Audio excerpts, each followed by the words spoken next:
Hello students, welcome to Engineering Mechanics. So ఈ సెషన్లో మనము వాట్ ఈజ్ రిజల్టెంట్ డిస్కస్ చేద్దాము. ఓకే, సో లాస్ట్ క్లాస్లో మనం ఫోర్స్ సిస్టమ్ లేదా సిస్టమ్ ఆఫ్ ఫోర్సెస్ అని డిస్కస్ చేసాము. ఓకేనా, based on the force system now we have to discuss the resultant. Okay, what is resultant అని చెప్పడానికి ముందు మనం ఒక చిన్న ఎగ్జాంపుల్ తోటి దాన్ని అర్థం చేసుకునే ప్రయత్నం చేద్దాము. ఓకే, ఫర్ ఎగ్జాంపుల్ ఒక ల్యాంప్ పోస్ట్ తీసుకుందాం. ల్యాంప్ పోస్ట్ అంటే కరెంటు పోల్ అంటాం కదా మనం, కరెంట్ స్తంభం.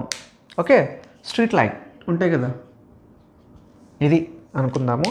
రైట్, సో దీనికి ఇటు నుంచి వైర్లు వస్తున్నాయి, అంటే ఇటు ఒక పోల్ ఉంది. ఓకే, అండ్ ఇది అటు నుంచి వస్తుంది. ఇప్పుడు ఉదాహరణకి ఇది ఆ వీధిలో చివరి పోల్ అనుకుందాము. ఓకేనా, అంటే ఈ రోడ్ ఇలా వెళ్తుంది. ఓకే, ఇలా వెళ్తుంది అనుకుందాం. సో ఇప్పుడు ఇక్కడ నుంచి ఇటువైపు పోల్స్ ఉంటాయి. సో అంటే ఇలా దారి ఉంటుంది కాబట్టి, సో ఈ వీధికి ఇక్కడ నుంచి పోల్స్ ఉన్నాయి అనుకుందాం. సో మనం ఇలా రిప్రజెంట్ చేయలేం కదా. నేను ఎలా చూపిస్తానంటే ఉదాహరణకి ఈ డైరెక్షన్లో ఇప్పుడు వెళ్ళాలి, పోల్ ఇలా ఉంది అనుకుందాం. ఓకే, చూడండి, ఫర్ ఎగ్జాంపుల్ మనం ఈ పోల్ తీసుకున్నాం అనుకోండి. ఈ పోల్కి బోత్ సైడ్, అంటే ఈ పోల్కి బోత్ సైడు ఈక్వల్ టెన్షన్ ఉంది బికాజ్ ఆఫ్ దిస్ కేబుల్. ఓకేనా, అంటే ఫోర్సెస్ అందాం మనం, అంటే ఈ పోల్కి అటు ఇటు ఈక్వల్ ఫోర్సెస్ ఉన్నాయి. ఈక్వల్ ఫోర్సెస్ ఉన్నప్పుడు net force acting on this pole is 0. అంటే ఇంబ్యాలెన్స్డ్ ఫోర్సెస్ ఏం లేవు అక్కడ. అటు ఇటు సమంగా లాగుతున్నప్పుడు స్టేబుల్గా ఉంటుంది. అంటే రైట్ నౌ ఇది స్టాటిక్ కండిషన్లో ఉంది, అంటే బ్యాలెన్స్డ్ కండిషన్ అని కూడా అంటాం అనమాట. ఓకే, ఈ టెర్మినాలజీ నేను గ్రాడ్యువల్గా ఎక్స్ప్లెయిన్ చేస్తాను. ఇప్పుడు చూడండి, ఇది కార్నర్ పోల్. ఈ కార్నర్ పోల్ ఉన్నప్పుడు మీరు చూడండి, దీనికి ఇటువైపు టెన్షన్ ఉంది అండ్ అంటే ఫోర్స్ యాక్ట్ అవుతుంది. దెన్ ఆ తర్వాత ఈ డైరెక్షన్లో ఫోర్స్ యాక్ట్ అవుతుంది. నేను ఇక్కడ చూపించాను, ఈ డైరెక్షన్లో ఫోర్స్ యాక్ట్ అవుతుంది. అప్పుడు ఈ పోల్ ఏమవుతుంది, డెఫినెట్లీ పోల్ ఓకే ఈ రెండు ఫోర్సెస్కి రిజల్టెంట్గా, సో జనరల్గా ఈ రెండు ఫోర్సెస్కి రిజల్టెంట్గా ఇలా వాలిపోయే అవకాశం అయితే ఉంది కంపల్సరీ. దాన్ని మనం రిజల్టెంట్ ఫోర్స్ అంటాం. దీన్ని బ్యాలెన్స్ చేయడానికి మనం ఏం చేస్తాము అంటే, దీన్ని బ్యాలెన్స్ చేయడానికి దీనికి ఒక ఏమంటాము సపోర్ట్ ఇస్తాము. అంటే ఇలాగా ఒక ఫౌండేషన్ వేసి ఒక సపోర్ట్ ఇస్తాము, ఒక కేబుల్ పెట్టి కట్టేస్తాము. అప్పుడు ఏమవుతుంది, ఇది now it will be in the static condition. So అప్పుడు ఇది ఈక్విలిబ్రియం కండిషన్లో ఉంటుంది. ఇప్పుడు net force acting on is 0. అంటే ఎప్పుడైతే రిజల్టెంట్ ఉండదో ఆ కండిషన్ని కూడా మనం ఈక్విలిబ్రియం కండిషన్ అంటాం. ఓకేనా, అంటే ఎలా? సో నేను లాస్ట్ క్లాస్లో ఒక ఎగ్జాంపుల్ చెప్పాను. సో లాస్ట్ క్లాస్లో ఒక బాడీ తీసుకున్నాం అనుకోండి. నా ఈ పోల్ని ఇప్పుడు దీన్నే మనం టాప్ వ్యూ నుంచి చూద్దాం. ఈ పోల్ని టాప్ వ్యూ నుంచి కనుక అబ్జర్వ్ చేస్తే, రైట్, ఇది పోల్ అనుకుందాము. సో ఇటు ఒక కేబుల్ ఉంది, దెన్ ఇటువైపు కేబుల్ యాక్ట్ అవుతుంది. సో ఇలా ఉన్నప్పుడు ఏమవుతుంది, ఈ పోలు సో ఈ రకంగా పడిపోయే అవకాశం అయితే ఉంది కదా ఈ డైరెక్షన్లో. అప్పుడు మనం దీన్ని మనం బ్యాలెన్స్ చేయడానికి ఒక కేబుల్ ఒకటి ఇచ్చాం, ఫౌండేషన్ వేసి ఈ రకంగా. ఎందుకంటే మనం ఇలా ఎందుకు గీస్తున్నాను, నేను టాప్ నుంచి అబ్జర్వ్ చేస్తున్నాను దీన్ని. This is the body. ఓకేనా, right, this is F1, this is F2.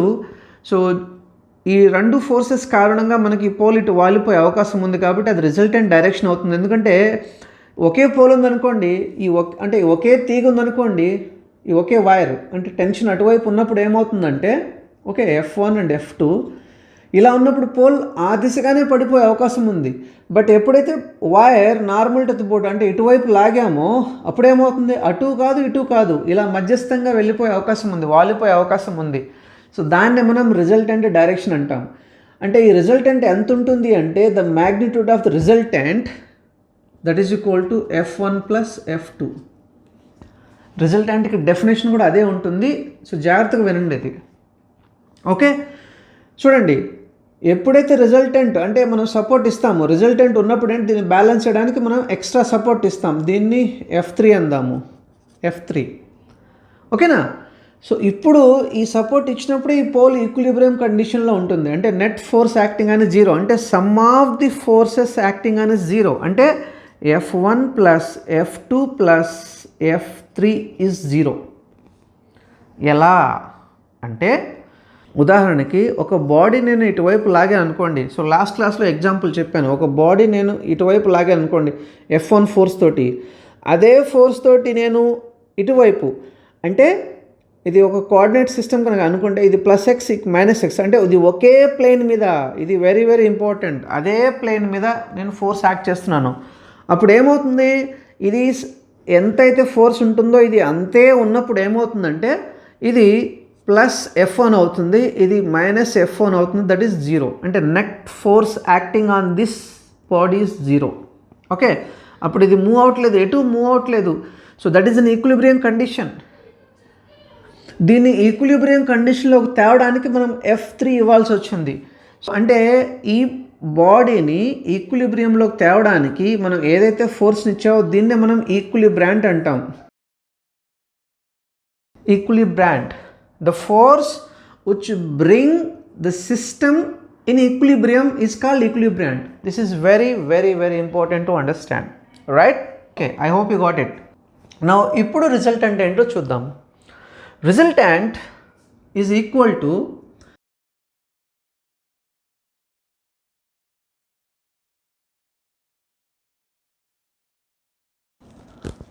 okay, so resultant is a single force having the same effect as that of the total force system, having the total effect of the same force system. అంటే చూడండి, ఈ F1 plus F2 రెండు కలిపి ఎంత ఎఫెక్ట్ని అయితే కలిగి ఉంటుందో ఈ ఒక్క రిజల్టెంటే అంతే అదే ఎఫెక్ట్ని కలిగి ఉంటుంది. అంటే దీని మీనింగ్ ఏంటంటే, సో ఒక బాడీ మీద ఒకటి కన్నా ఎక్కువ ఫోర్సెస్ యాక్ట్ అవుతున్న కండిషన్లో కంపల్సరీ మనం రిజల్టెంట్ని డిటర్మైన్ చేయాలి. ఎందుకు అంటే దాన్ని బట్టే బాడీ స్టాటిక్ కండిషన్లో ఉంటుందా లేదా మోషన్లోకి వస్తుందా అని చెప్పేసి. అంటే బేసికల్గా motion in the sense body అలా వెళ్ళిపోతుందని కాదు. సో దాని పొజిషన్ నుంచి కొద్దిగా కదిలినా సరే the entire system will be collapse. ఒకసారి మన మెకానిక్స్ తాలూకు బేసిక్ డెఫినేషన్ ఏదైతే ఉందో దాన్ని ఒకసారి మనం రీకాల్ చేసుకుంటే, we can able to study only 2 conditions of A body.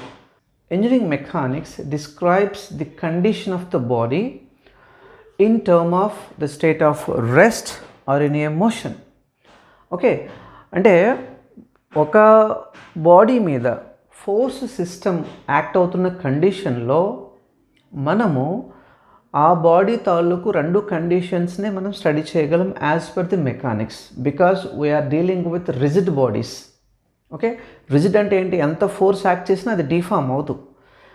So DPharm కానప్పుడు మనం 2 కండిషన్స్ని మాత్రమే స్టడీ చేయగలం. ఒకటి రెస్ట్ కండిషన్, ఇంకొకటి in a motion. Okay, because the resultant is the net effect of the force system.